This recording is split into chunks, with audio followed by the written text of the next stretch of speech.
जैसे ही उस गोली को पकड़ने के लिए हाथ बढ़ाया, उसके आंखों के सामने अंधेरा छा गया और वो धम से बेहोश होकर जमीन पर गिर गई।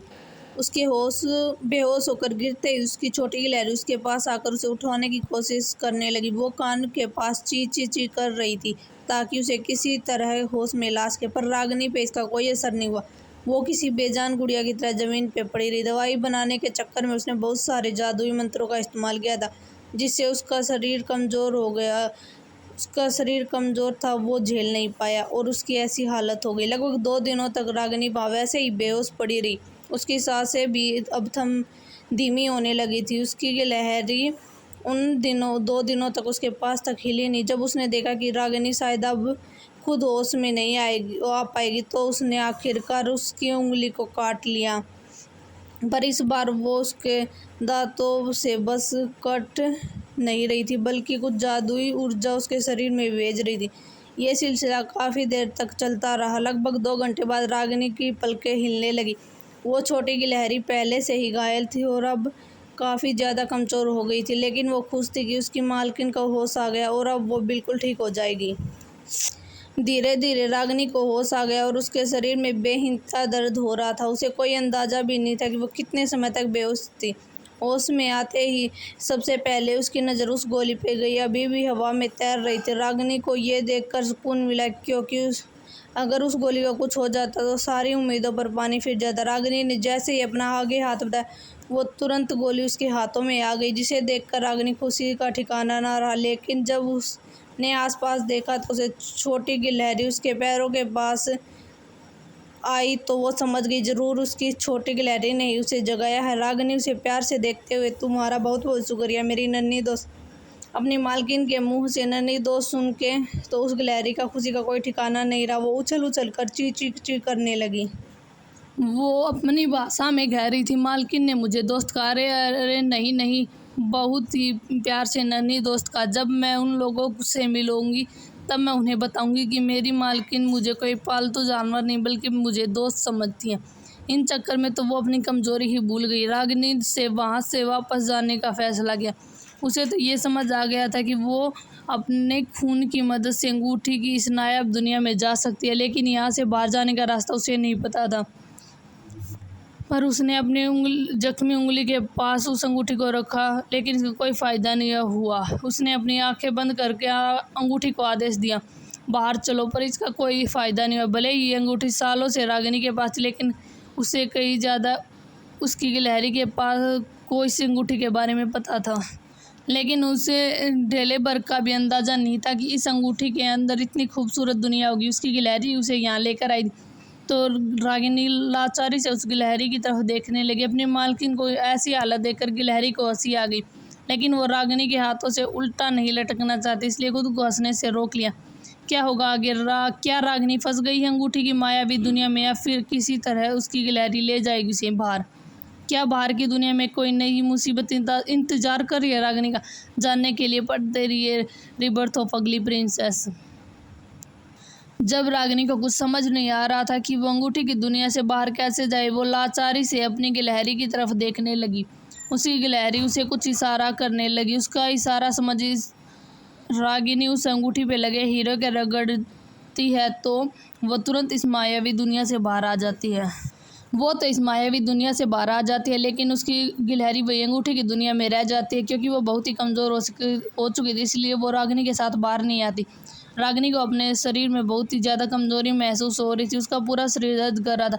वो मुश्किल से ही अपनी पलंग से खड़ी होती है और खिड़की के पास जाके देखती है। इस वक्त बस दोपहर ही हुआ था। इसका मतलब कि अंगूठी के अंदर का 2 दिन यहाँ 2 घंटे के बराबर है। तभी उसके कमरे पे दरवाजे पे बिन्नी की धक धक धक आने लगती है। रागिनी तुरंत खुद को नॉर्मल दिखाते हुए दरवाज़ा खोल देती है। बिन्नी के हाथ में इस वक्त खाने की थाली थी। रागिनी उसके हाथ से खाने की थाली लेकर दरवाज़ा बंद कर देती है। बिन्नी को रागिनी की हरकत काफ़ी अजीब लगती है। वो जब से उस जंगल से वापस आई थी, वो कमरे से बाहर ही नहीं निकलती थी। हालांकि पहले भी वो ज़्यादा कमरे से बाहर नहीं निकलती थी, लेकिन अब तो वो बिन्नी को भी अपने कमरे में नहीं आने देती थी, न ही ज़्यादा बात करती थी। बिन्नी वहाँ से थोड़ा उदास होकर वापस चली जाती है। रागिनी खाना खाने के बाद मेज़ पर रखकर किसी भुक्कड़ की तरह खा रही थी। जैसे वो कई जन्मों से भूखी हो। अरे भाई, वो तो अंगूठी की दुनिया में पूरे 2 दिन बिता के आई थी। बिना कुछ खाए पिए बेचारी बेहोश हो गई थी। उसे भूख तो लगी थी। वो खाना खाकर थाली को अपने दरवाजे के बाहर रख देती है ताकि बिन्नी उसे वापस ले जा सके, और वो वापस अंदर जाके दरवाज़ा बंद कर देती है। उस अंगूठी की दुनिया से रागिनी कुछ किताबें और एक मायावी खंजर भी लाई थी, जिसे वो अपनी अलमारी में छुपा देती है। फिर रागिनी तुरंत अपने बिस्तर पर लेट जाती है सोने के लिए। उसकी नींद सीधे शाम को खुल लेती है, लेकिन इस बार वो काफ़ी ताज़ा महसूस कर रही थी। उसके शरीर की लगभग सारी थकान गायब हो गई थी। उठने के बारे में उसने फिर से वैसे ही खाना खा के दरवाज़ा अंदर से बंद कर लेती है और बिन्नी को कह देती है कोई उसे परेशान न करे। उसके बाद रागिनी नहाने चली जाती है, जिससे उसका काला रंग उसके शरीर से अलग हो जाता है, जिससे वो फिर से खूबसूरत लड़की में बदल जाती है। रागिनी की आधी रात होने का इंतजार किया और फिर से अपने काले वस्त्र पहनकर नकाब बांध लिया, जिससे उसे कोई पहचान ना सके। उसके बाद वो छिपते छिपाते हुए रात के अंधेरे में महल से निकल गई। आधी रात होने के कारण सड़कें सुनसान हो चुकी थी। वहाँ कोई आम आदमी नहीं दिख रहा था, लेकिन फिर भी रागिनी किसी हवा की तेजी से निकल रही थी ताकि कोई सैनिक भी उसे देख न पाए। वो अपनी नजरें चारों तरफ दौड़ाते हुए जा रही थी, तभी उसे एक दवाखाना नजर आया। रागिनी तुरंत वहीं पास में एक पत्थर का सहारा लेकर छुप गई। उस दवाखाने के दरवाजे पर पास कई सैनिक थे। उन सैनिकों को देखकर रागिनी के चेहरे पर मजाक उड़ाने वाली स्माइल आ गई। वो उन्हें चकमा दे कब दवाखाने के अंदर चली गई उसे पता ही नहीं चला। दवाखाने के अंदर जाने के बाद रागिनी ने कई सारी जड़ी बूटियों को सूंघ के देखा, लेकिन उसे वापस वैसे ही रख दिया। आखिर अब उसके पास मायावी अंगूठी के अंदर ऐसी जड़ी बूटियाँ किसी भूसे की ढेर की तरह पड़ी थी, इसलिए उसे इन चीज़ों की ज़रूरत नहीं थी। फिर उसने कुछ जादुई हर्बल दर्जे की दवाइयाँ देखी, जिसे उसने अपने हाथों में रख के देखी, लेकिन फिर वापस रख दिया। तभी रागिनी को वहाँ ताकत बढ़ाने वाली गोलियाँ नजर आई, जिसे वो उठा लेती है। फिर एक एक्यूपंक्चर नीड्स की किट नजर आती है, जिसे रागिनी उठा लेती है, पर वो इस बात से अनजान थी कोई था जो उसे अपनी गहरी निगाहों से देख रहा था। जब उसने इस दवाखाने में कदम रखा, कोई उसे तभी से देख रहा था। जिस तरह से उसने जड़ी बूटियों को सुनकर वापस रख दिया, फिर दवाइयों के साथ भी वैसा ही किया। उस आदमी को बिल्कुल भी पसंद नहीं आया। उसे ऐसा लग रहा था कि रागिनी उन कीमती पौधों और दवाइयों की बेइज्जती कर रही है। रागिनी की ऐसी जांच परख वाली हरकतों से उसे समझ आ गया था कि जो कोई भी उसे दवा और जड़ी बूटियों का काफ़ी गहरा ज्ञान है, लेकिन उसे सैनिकों पे गुस्सा आ रहा था कि उसके होते हुए कोई भी काले कपड़ों वाला चोर अंदर घुस कैसे आया। रागिनी उन दोनों चीज़ों को अपनी पोटली में रखकर फिर सैनिकों से बचते हुए बाहर निकल जाती है। पर इस बार वो आदमी भी चुपके से रागिनी का पीछा करने लगता। न तो सैनिकों को रागिनी की खबर थी और न ही उस आदमी की। न जाने कैसे नाड़ी सैनिक है ये लोग, और पता नहीं किस बात का पैसा लेते। खैर, रागिनी इस बार एक पुस्तकालय के आगे आकर रुकी है, पर उसे ऐसा महसूस होता है जैसे कोई उसका पीछा करा। वो अपनी नज़रें आसपास देखती है, लेकिन उसे कोई नज़र नहीं आता। वो थोड़ी सतर्क हो जाती है, पर जब उसे काफ़ी देर तक किसी के आसपास होने की संभावना नज़र नहीं आती, तो वो वापस की तरह पहले की तरह सैनिकों को चकमा देकर पुस्तकालय के अंदर घुस जाती है। क्या होगा आगे? क्या लगता है, रागिनी पकड़ी जाएगी या फिर बच के भाग जाएगी? और ये आदमी कौन है जो उसका पीछा कर रहा है? क्या रागिनी फंसने वाली किसी नई मुसीबत में? कमेंट में मुझे गैस करके ज़रूर बताना। पुस्तकालय पहुंचने के बाद रागिनी वहाँ कई किताबों को देखती है, पर वो जो ढूंढ रही थी वो उसे नहीं मिल रहा था। इस बीच जो आदमी उसका पीछा कर रहा था वो काफ़ी बोर हो जाता है, क्योंकि उसे ये चोर बड़ा ही अजीब लगता है। पहले दवाखाने में चोरी करना और फिर अब यहाँ पुस्तकालय में। उसे तो शक हो रहा था कि ये कोई वैद्य तो नहीं जिसे पैसे की कमी कारण चोरी करनी पड़ रही है। वैसे वो पूरी तरह से गलत भी नहीं सोच रहा था, क्योंकि रागिनी के पास सच में फूटी कौड़ी भी नहीं थी। ऊपर से पूरे साम्राज्य में जैसे उसकी मूर्ख, पागल और बदसूरत होने की छवि थी। अगर वो इन चीज़ों को दिन के समय अपनी असली पहचान के साथ खरीदने निकलती तो ये खबर पक्का पूरे ताला साम्राज्य में फैल जाती। बहुत ढूंढने के बाद रागिनी को आखिरकार वो मिल गया जिसकी उसकी ज़रूरत थी। ताला साम्राज्य का इतिहास, कुलीन परिवारों की जानकारी वाली किताब। अब जब उसे यहाँ ही लंबे वक्त तक रहना था, तो उसने ये जान लेना जरूरी समझा कि किससे उसे पंगा लेना और किससे बच के रहना की ज़रूरत है। उसने वैसे ही 2 किताबों को उठाए और वापस चकमा देकर बाहर निकल गई। वो आदमी भी लगातार उसका पीछा करते जा रहा था। तभी रागिनी दक्षिणी महल जाने की बजाय जंगल में घुस जाती है। वो आदमी उसके पीछे जंगल में चला जाता है, लेकिन रागिनी तभी उसकी आंखों से ओझल हो जाती है।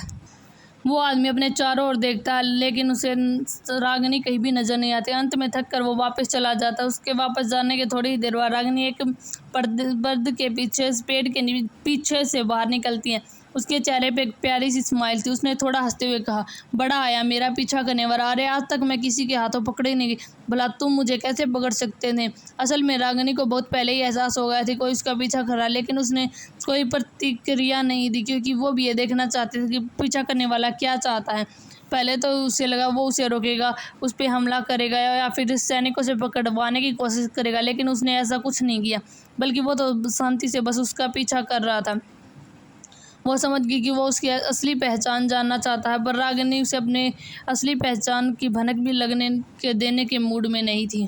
वैसे तो रागिनी उस पर हमला करना चाहती थी, लेकिन वो नहीं चाहती थी कि वो किसी नई मुसीबत में फंसे, इसलिए वो उसका ध्यान भटकाकर गायब हो गई। उस आदमी के जाने के बाद रागिनी अपने महल में वापस आ गई। महल में वापस आने के बाद रागिनी ने चेहरे की चीज़ों को अपनी मेज पर रख दिया और फिर अपने काले कपड़े खोलकर रात के पहनने वाले कपड़े पहन लिए, और फिर उस जादुई दवाई को अलमारी से बाहर निकाल कर ले आई, जिसे उसे अंगूठी की दुनिया में बनाई थी। सबसे पहले उसने कुछ ताकत की गोलियां खाई, जिसे इस बार जो करने वाली उसमें उसकी हालत पहले जैसी ना हो।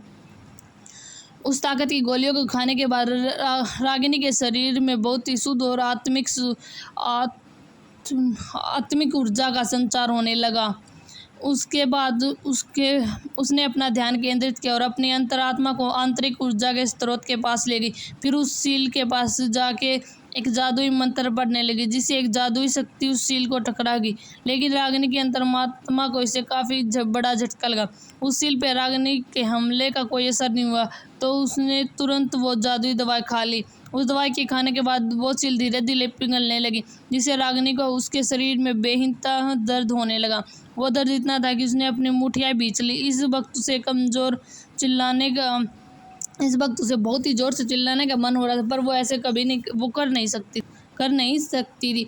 उसने बड़ी मुश्किल से खुद को बेहोश होने से रोका था, क्योंकि अगर वो बेहोश हो जाती थी उसकी सारी मेहनत पर पानी मिल जाता। उस बेइंतहा दर्द को रागिनी लगभग 2 घंटे तक चुपचाप झेलती रही। जब जाके वो दर्द थोड़ा कम हुआ, धीरे धीरे वो जादुई सील गायब हो गई और रागिनी की आंतरिक शक्ति आज़ाद हो गई।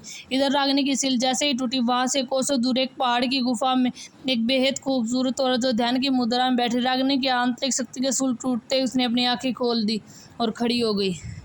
उसके चेहरे पर एक काले कपड़ा का घूंघट था, इसलिए उसका पूरा चेहरा नजर नहीं आ रहा था। उसने बड़बड़ाते हुए कहा, ये सील टूट कैसे गई? पर यह कैसे मुमकिन है? ऐसा कैसे हो सकता है? इसके लिए तो उसके शरीर और आत्मा दोनों को मिलना पड़ेगा। तो क्या युक्ति मर गई? नहीं, उसे कुछ नहीं हो सकता। ये कह के वो अपना घूंघट उठाकर खूबसूरत चेहरा, काली गहरी आंखें, सुर्ख लाल होठों के साथ वो औरत काफ़ी सुंदर थी। उसके चेहरे की बनावट थोड़ी थोड़ी रागिनी जैसी थी। लगता है मुझे एक बार फिर लोमान साम्राज्य जाना होगा।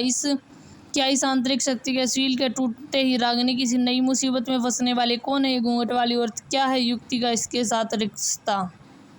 आंतरिक शक्ति की सील टूटते ही उसे अपने शरीर में आंतरिक ऊर्जा महसूस होने लगी। उसके शरीर का दर्द गायब हो गया, बल्कि उसे अब अपने खून में एक शक्ति महसूस हो रही थी।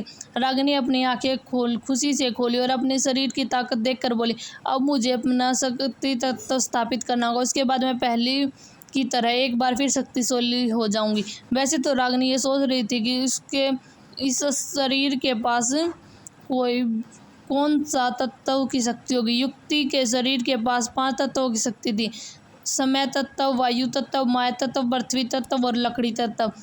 इसलिए उसे इन 5 तत्वों को काबू करना बहुत अच्छे से आता था, लेकिन पता नहीं उसके इस शरीर के पास कौन से तत्व की शक्ति होगी। किसी भी तत्व की शक्ति में महारत हासिल करना बहुत मेहनत लगती है। ज़्यादातर मामूली लोगों के पास एक तत्व होते हैं, लेकिन किसी के पास ज़्यादा तत्व भी होते हैं। ज़्यादातर राजघरानों से ताल्लुक़ रखने वालों में एक से ज़्यादा होते हैं। जिन लोगों के पास 4 या उससे अधिक तत्वों की शक्ति होती है, बहुत ही काबिल और ख़ास होते हैं। पर अपने ख्यालों से बाहर आते हुए रागिनी सोची, अरे लेकिन मुझे अपने शरीर के तत्वों को स्थापित करने के लिए तो किसी और की मदद लेनी पड़ेगी। वो अपना सिर पकड़ते हुए बोली, लो, एक मुसीबत ख़त्म नहीं और दूसरी मुसीबत में मैं फंस गई। हद है यार, लेकिन मैं किससे मदद ले सकती हूँ? यहाँ इस ताला साम्राज्य में तो किसी से नहीं। रागिनी अपने असली शरीर में आने के बाद सिर्फ बिन्नी से ही मिली थी, जो उसकी शुभचिंतक थी। पर समस्या तो ये थी कि बिन्नी इस मामले में उसकी कोई मदद नहीं कर सकती। रागिनी इन ख्यालों को अपने मन से निकालते हुए बोली, छोड़ो, जो होगा देखा जाएगा। फिलहाल तो मेरे हाथ में अपनी आंतरिक ऊर्जा को परखने की खुजली हो रही है। उसने जब खिड़की के बाहर देखा तो अभी सुबह नहीं हुई थी, इसलिए वो फिर काला नकाब पहन के जंगलों की तरफ चली गई। वो अपनी आंतरिक ऊर्जा की शक्ति को आजमाना चाहती थी, वो जो अपने कमरे में वो नहीं कर सकती, इसलिए वो जंगल में चली गई। वो जंगल में एक शांत और खाली जगह पर जगह देख कर रुकी। वैसे ये वही जगह थी जब रागिनी पहली बार अपने शरीर में आई थी और उस चांदी के नगाब वाले लड़के से टकराई थी। उसने एक मुक्का हवा में जड़ दिया, लेकिन इसमें उसकी आंतरिक शक्तियाँ भी मिली हुई थी। उसका वो शक्तिशाली मुक्का सीधे एक पेड़ से टकरा गया। उस पेड़ की सारी पत्तियाँ झड़ गई और उस पेड़ पर बैठे सारे पंछी उड़ गए। रागिनी को अपनी ताकत की इस बढ़ोतरी को देखकर बहुत ज़्यादा खुशी हो रही थी। वो थोड़ी दूर आगे आई तो उसकी नज़रें सिकुड़ गई।